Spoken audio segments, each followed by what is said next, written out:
Welcome to the UC Berkeley New Business Practicum's Legal Workshop, where we provide you with some helpful legal information in about 15 minutes or less. My name is Sarah Santoyo. I'm a California attorney, and today I'm going to be talking to you about the 10 common legal pitfalls of new businesses. Before I dive in, I'm going to divert your attention to this website down below, which is www.ollielegal.com. This is a great resource for startups and entrepreneurs. It has some general legal information that can be very helpful for your new business, so make sure to check that out. I will be referring to that website during my presentation. First, I'll note that this is an introduction to legal issues that commonly affect businesses, but it's not a substitute for working directly with a lawyer. So if you have a specific concern regarding your business, or if you have specific questions, make sure to reach out to an attorney, or make sure to reach out to the Practicum. And I will provide a website at the end of the slideshow where you could do just that. For today's agenda, we're going to go through a very quick and brief overview of the challenges of starting a business, and then we'll dive into the top 10 legal pitfalls to avoid. Really, the take-home lesson that I want you to walk away with is that it's so important to start your business off on the right foot, because you want to make sure that you are focusing all of your resources to ensuring the profitability, the efficiency, and the growth of your business, and that you're not diverting any resources to having to deal with the consequences of having fallen victim to one of these challenges. So the first challenge of a new business is that there's a lot to figure out with a new business. This is what's called a business model canvas, and it's a tool for business innovators. What it does is it highlights the different pillars or components of a successful business, things such as key partners, key activities, key resources, your value proposition, customer relationships, channels, customer segments, cost structure, and revenue streams. Now, what you'll notice is that under each one of these pillars or components, there are some legal issues that you have to figure out in order to run a successful business. Now, this is a resource that we pulled from a book called The Business Model Generation, but you can also download it for free at that website that I was telling you about at ollielegal.com. So make sure to download it and use it for your business. The next challenge of a business is that a successful entrepreneur is actually a successful manager and leverager of many different relationships. Relationships such as those with your workers, not just your employees, your investors, your creditors, your suppliers, your consumers, your friends and loved ones, because as you know, as a business owner, typically it's all hands on deck, and usually even friends and family get involved. So each one of these relationships has legal requirements that you must comply with as a business owner. The next challenge, of course, is money, your startup capital, and investors and creditors will always double check if you did things right before giving you money. Of course, investors want to make sure that they have a healthy return on investment, ROI. They want to make sure that they are not investing in a potential lawsuit. So they want to make sure that you've got all of your legal ducks in a row. They don't like to see fuzzy relationships or undefined relationships between you and your workers, or you and your business partners. Some more red flags are missed filings and lack of proof of intellectual property ownership, which we'll talk about later in the presentation. All of this makes good ventures look bad, so definitely things that you want to avoid. So let's dive into the top 10 legal pitfalls to avoid. Pitfall number 1 is not choosing an entity or choosing one poorly. So when you're considering whether you want to be a sole proprietorship, a partnership, a limited liability company, or a corporation such as an S Corp, a C Corp, a B Corp, a lot of people, what they do is they ask themselves, what's the easiest or cheapest to form? And that's really not the important question. What you should be asking yourself is these 4 different questions, which is number 1, who's making the decisions? So who do you want to be in control of your business? Do you want to be in control of your business? Do you want to share control of your business with a business partner or several business partners, or with the board of directors? Number 2, how will the business be taxed? Do you want to be taxed individually? Do you want your business to be taxed separately, or both? Number 3, will you have a limited liability shield? And do you need a limited liability shield? And the question here really is, how risky is your business, right? Do you have any assets that need liability protection, or do you foresee that you're going to have some assets in the near future that will need liability protection? And number 4, what entity will attract the kind of capital that you want? So if you are self-funding, or if you are seeking funding from friends or family, typically a sole proprietorship is sufficient. But if you know that eventually you're going to be seeking venture capital, then of course you want to make sure that you're setting up a proper corporation. If you do not choose an entity form, know that in California, the default is sole proprietorship and partnership. So if you are running a business on your own, the default is that you are running a sole proprietorship. If you're running a business with one other person or several other people, know that the default is a partnership. Now, pitfall number 2 is not clarifying worker relationships. So at first, at the beginning of most businesses, fluidity with workers is common. So let's say, for example, that you hire an independent contractor to do some social media work for you. And at first, she is an independent contractor, but as your business starts to take off, she starts to do more and more work for you, and slowly her role starts to develop into that of an employee. You want to make sure that you are providing the employee benefits and correct wages that she's entitled to under California law. And in California, there are 3 different worker buckets. There's the employee bucket, the independent contractor bucket, and the unpaid worker bucket, which includes interns and volunteers. Know that under federal and especially California law, they expect an employment relationship. So as a business owner, you have to affirmatively set up a different relationship if you do not want a worker to be considered an employee. And how do you do that? So I'll provide some very general information for you, but really, if you're at the point in your business where you need to start hiring employees or workers, you really should be speaking to an employment law attorney or a business law attorney. You could even go back, you could go to the Practicum's Facebook page. They have a lot of videos available for you on topics such as hiring workers and independent contractors. But for today, I'll go through a very general overview of the 3 different, or the independent contractors and interns. So for independent contractors, in California, the law changed recently with respect to independent contractors after the Supreme Court's Dynamex ruling.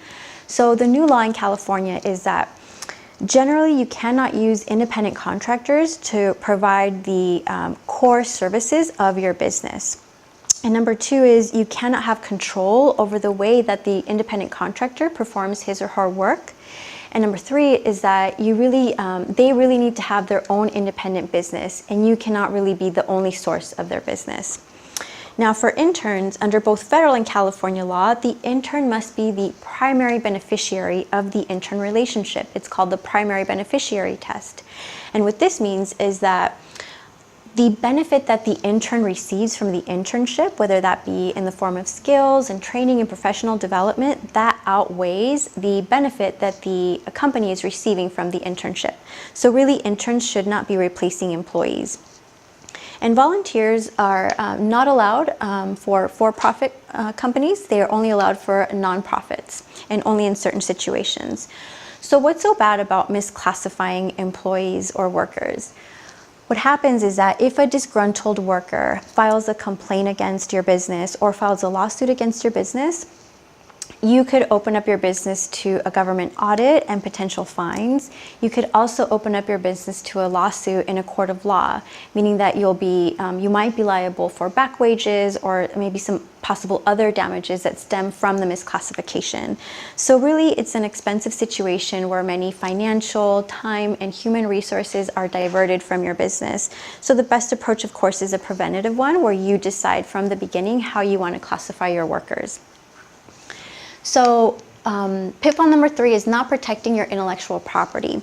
I'm going to spend a few minutes on this slide just because I think it's so important as a business owner to know a little bit about your intellectual property rights. A lot of business attorneys, they don't really discuss intellectual property, but in today's day and age, it's so important to know your intellectual property rights because so much of our information is digitalized.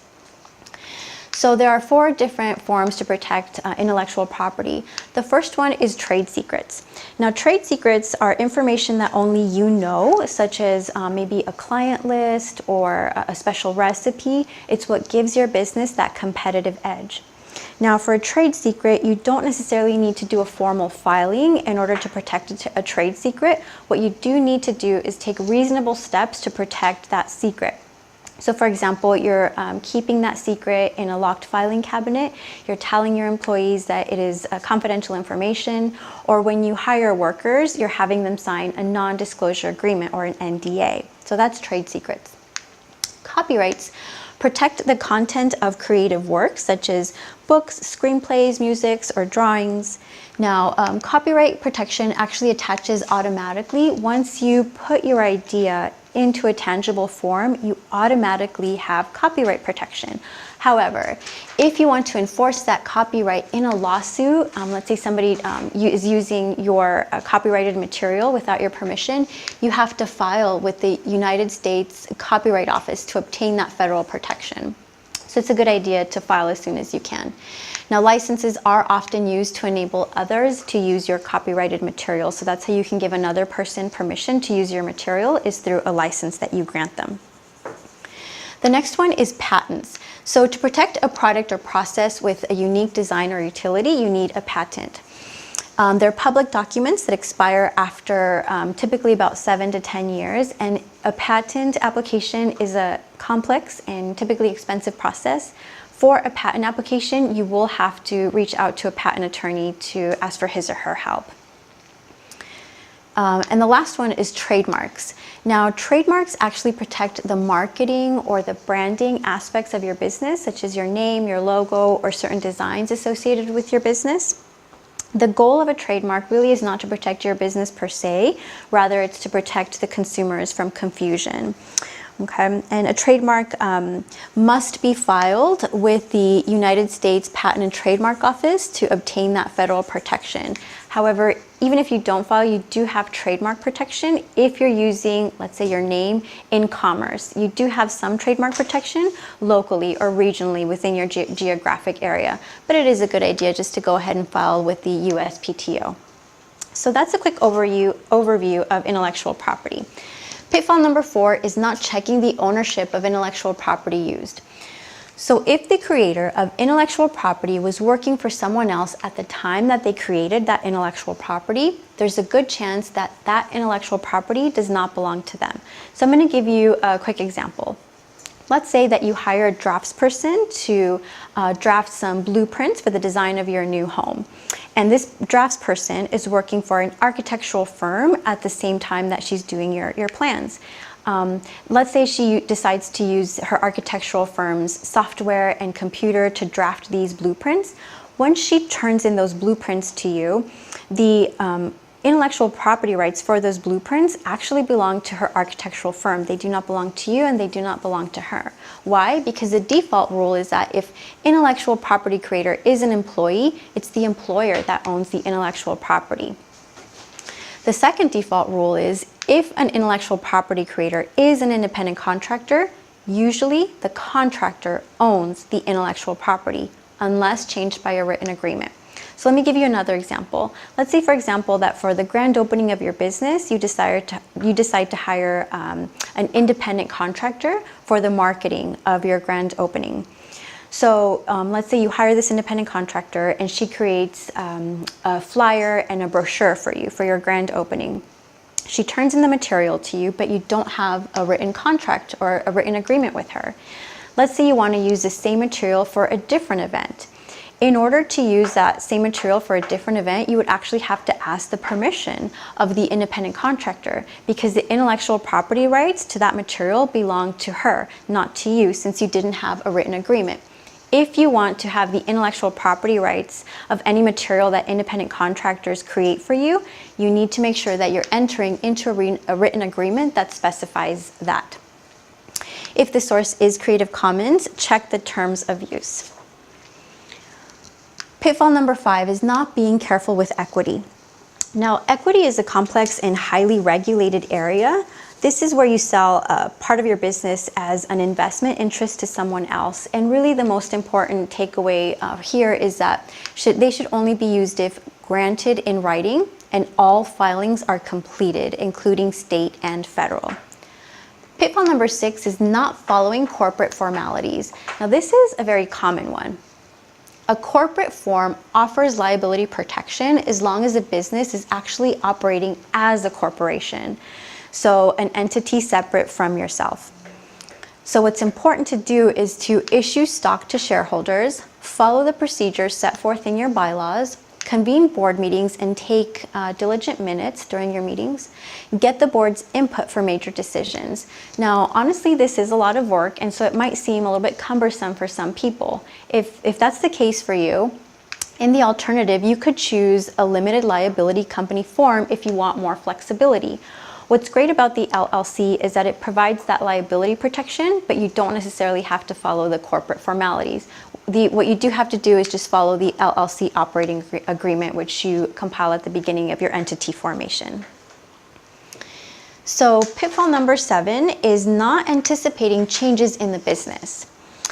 So with your business partners, remember that it's not just about trust, it really should be about clarity, because over time, everybody starts to forget details of agreements. So at the start of a business venture, it's so much easier to get an agreement when everyone's on board, when everybody's motivated to get the business off the ground and everybody is still very friendly with each other. So at the beginning, try to make sure that your agreement, you put into writing some of the following things, like how you will handle changes in founding group.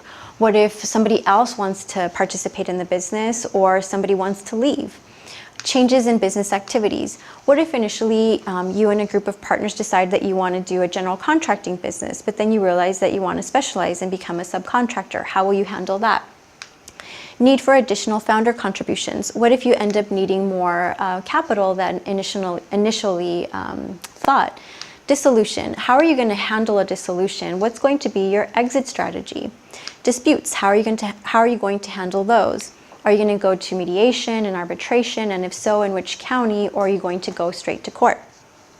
So again, it's better to have a preventative approach, because when you encapsulate your agreement, you end up saving yourself time and money. And honestly, it also gives a more sophisticated appearance and a more professional appearance. So if you are seeking loans or investors, they like to see that you do have a written agreement with your partners. So pitfall number 8 is not managing customer relationships in a written agreement. And again, I'm going to repeat that it's not just about trust with your clients, it's also about clarity. If we go back to the slide on relationships, remember that a successful entrepreneur is a successful manager of relationships. And honestly, the most important relationship that you need to manage as a business owner is that with your clients and with your customers. One way, and one of the best ways that you can do that really, is by having an agreement with them, a written agreement. Unless, of course, you're doing something like retail over the counter or food service, but using a written contract usually makes sense. So in your written contract, you're going to have things like your terms of service, a privacy policy, your service and consulting agreement, product warranties, and disclaimers. So to give you a quick example, let's say you are a photographer and you're hired for a wedding.